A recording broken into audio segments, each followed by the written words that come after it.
Hello everyone, welcome और welcome back to my channel. I hope आप सभी लोग बहुत अच्छे होंगे और बहुत अच्छे से पढ़ाई कर रहे होंगे। ये वीडियो होने वाली है अबाउट CHSL मेंस। आप सभी को पता है कि CHSL मेंस 25 डेज़ में है। ठीक है, डेट आ गई है 10th ऑफ अप्रैल। ठीक है, तो ये वीडियो उनसे उनके लिए बहुत ज़्यादा इंपॉर्टेंट है जो CHSL मेंस अटेम्प्ट करने वाले हैं। देखो, पहली बात तो देख लेते हैं कि किस हिसाब से सेक्शंस होते हैं, कितने मार्क्स के होते हैं।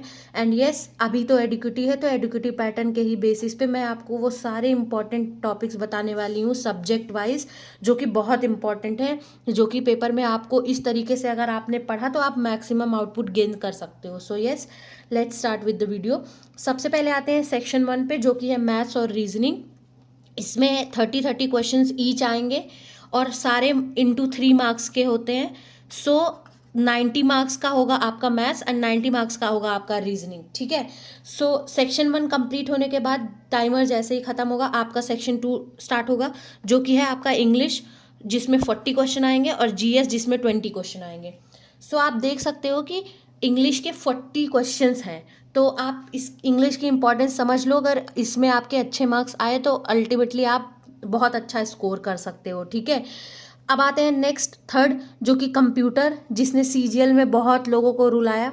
370 मार्क्स भी ला के, जो कि AIR 10 में आ सकते थे लोग, वो भी कंप्यूटर में फेल हुए हैं। अगर आपका 25 दिन में पेपर है, प्लीज़ मेक श्योर कि आप जो है कोई अच्छी सी बुक ले लो, या कोई सोर्स ऐसा फॉलो कर लो रिलायबल, जिससे आपका पेपर में पूरे पूरे मतलब क्लियर चांसेस हो कि एटलीस्ट आप क्वालिफाई तो कर ही रहे हो। ये 45 मार्क्स के होते हैं। अगर आप मतलब UR हो तो इतना समझो कि 25 प्लस आपको इसमें आपके मार्क्स होने चाहिए। ठीक है, मिनिमम मतलब क्वालिफाइंग मार्क्स है। कंप्यूटर से रिलेटेड मैं sources, free YouTube videos, next video मेरी इसी के बारे में होने वाली है। ज़रूर से ज़रूर इसके बाद वाली भी वीडियो देख लेना। कुछ ही घंटों में आपको कंप्यूटर से रिलेटेड पूरी नॉलेज मिल जाएगी कि कहाँ से पढ़ना है क्या। अगर आपको बुक नहीं खरीदनी है तो फ्री सोर्स के बारे में भी मैं बता दूंगी, जहाँ से एटलीस्ट आप पासिंग मार्क्स तो पा ही जाओगे। ठीक है, अब चलते हैं सब्जेक्ट वाइज डिस्कस करते हैं। सबसे पहले आता है हमारा मैथ्स। ठीक है, मैथ्स हमारा होगा 90 मार्क्स का, और इसमें अब मैं सारे इंपॉर्टेंट टॉपिक्स बताने वाली हूँ। कौन कौन से इंपॉर्टेंट टॉपिक्स हैं जो आपको मैक्सिमम बेनिफिट देने वाले हैं, मैक्सिमम मार्क्स देने वाले हैं। सबसे पहले आता है हमारा नंबर सिस्टम। नंबर सिस्टम में LCM HCF जितनी भी चीज़ें हैं सारी कुछ। ठीक है, उसके बाद हमारा आता है परसेंटेज और प्रॉफिट लॉस। ठीक है, प्रॉफिट लॉस ये आप ज़रूर पढ़ना, और मैं जिस सीक्वेंस में वीडियो बना रही हूँ आप उसी सीक्वेंस में पढ़ना। ठीक है, आपको दिखेगा कि बहुत ज़्यादा ये वीडियो बेनिफिशियल होगी आपके लिए आप इस पेपर में। उसके बाद नेक्स्ट टॉपिक आता है रेशियो प्रपोर्शन। रेशियो प्रपोर्शन बहुत इजी होता है। आप 25 दिन है, 25 दिन में इन सब्जेक्ट्स को डिवाइड कर सकते हो। स्टार्टिंग के 15 दिन में, 15 दिन में इन सब्जेक्ट्स को ख़त्म कर दो, इनके PYQs लगा दो। जितने भी सेक्शनल मॉक हैं, जितने भी चैप्टर टेस्ट हैं, कोशिश करो नंबर ऑफ प्रैक्टिस ज़्यादा करो। एटलीस्ट स्टार्टिंग के 20 दिन ज़्यादा सर प्रैक्टिस करो, और फिर लास्ट में आप जो है रिवाइज करना। फिर आता है time speed distance, TSD, time speed distance and time work. ठीक है, ये बहुत इंपॉर्टेंट टॉपिक है। फिर CISI, compound interest and simple interest. Next अब एडवांस में आते हैं ज्योमेट्री, मोस्ट इंपॉर्टेंट। ज्योमेट्री में भी ट्रायंगल और सर्कल और क्वाड्रिलेटरल, ये बहुत तीनों ये सबसे ज़्यादा इंपॉर्टेंट है। एक बार को आप लाइन एंड एंगल्स के देखोगे कि क्वेश्चंस मिलना थोड़े बंद हो गए हैं, बट अगर आपके पास कम टाइम होगा तो प्लीज़ ट्रायंगल और सर्कल के जितने भी फॉर्मूला वगैरह हैं सब कुछ प्लीज़ लर्न करके जाना।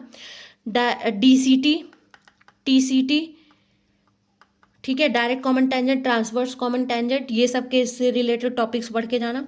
And then trigo and DI देखने को मिल सकता है। ठीक है, DI प्रिपेयर कर लेना ज़रूर। अब DI के लिए आपको बेसिक, परसेंटेज और एवरेज ये सब आना चाहिए। ठीक है, ये रहे मैथ्स के टॉपिक। नेक्स्ट आते हैं इंग्लिश के लिए। देखो, आपको पता ही है कि इंग्लिश का वेटेज कितना तगड़ा है, 120 मार्क्स है इंग्लिश के। ठीक है, तो अब स्टार्ट करते हैं इसमें। इसमें सबसे पहला टॉपिक है एरर डिटेक्शन, सेंटेंस, ये सारे ग्रामर के टॉपिक्स हैं। ठीक है, ये सब ग्रामर के टॉपिक्स हैं। Sentence detection, sentence improvement, active passive, narration. ठीक है, एक्टिव पैसिव और नरेशन से तो आप देख लेना, बहुत सारे क्वेश्चंस आपको मिलेंगे। आप पेपर देना, पेपर दे के आना, रिव्यू यहाँ देना कि कैसा गया पेपर कैसा नहीं। फिर आते हैं नेक्स्ट सेक्शन वोकैब में। वोकैब में आरसी मतलब रीडिंग कॉम्प्रिहेंशन मतलब पैराग्राफ, ठीक है। पैराग्राफ या क्लोज टेस्ट में से आपको जरूर कुछ ना कुछ देखने को मिल सकता है, तो प्लीज़ दोनों ही करके जाना।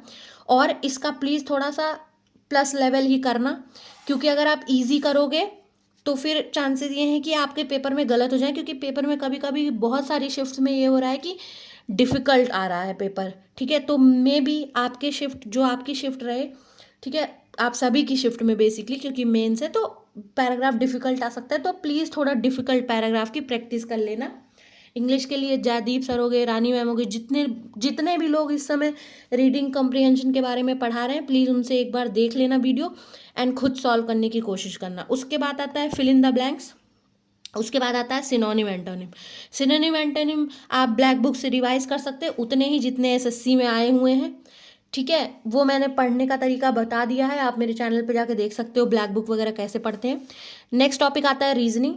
रीजनिंग में देखो analogy, coding decoding, blood relation, direction वो वाले क्वेश्चन होते हैं जो नॉर्थ, लोग सर्कल में बैठे हैं, लोग नॉर्थ में बैठे हैं, लोग साउथ में बैठे हैं, उस टाइप का, ठीक है। मैं बोल रही हूँ क्योंकि राइटिंग मेरी उतनी अच्छी नहीं है, so please bear with it.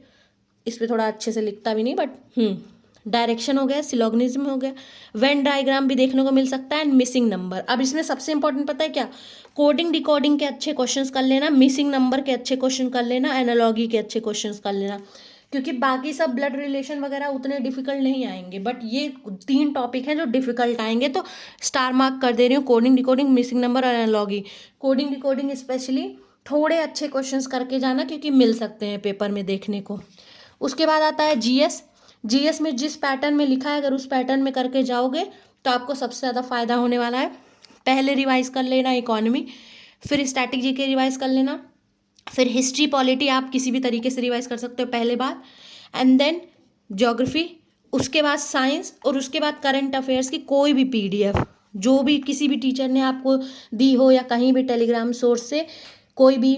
अगर आप इसकी सोर्स जानना चाहते हो तो जीवी कक्षा करके है एक चैनल, जीवी कक्षा, नोट कर लेना या सर्च कर लो, ठीक है। वीडियो देखने के बाद यहाँ जाना, सर्च करना, और जीवी कक्षा के जो भी करंट अफेयर्स हैं देख लेना, ठीक। तो यही सब है, बाकी 25 दिन है, पूरी मेहनत कर लो, पूरी जान लगा दो। अगर आप इसके लिए प्रिपेयर कर लोगे तो ऑब्वियसली वो आपको CGL 2026 या 2026 के किसी भी एग्ज़ाम में बहुत हेल्प करने वाला है। So yes, that was it for this video. मिलते हैं अगली वीडियो में, और अगली वीडियो होने वाली है कंप्यूटर के सोर्सेज के बारे में, और वो कुछ ही घंटों में अपलोड हो जाएगी, तो प्लीज़ चैनल आके चेक कर लेना, और इस चैनल को सब्सक्राइब भी कर देना, और वीडियो को लाइक भी कर देना। तब तक के लिए बाय बाय, अच्छे से पढ़ते रहो।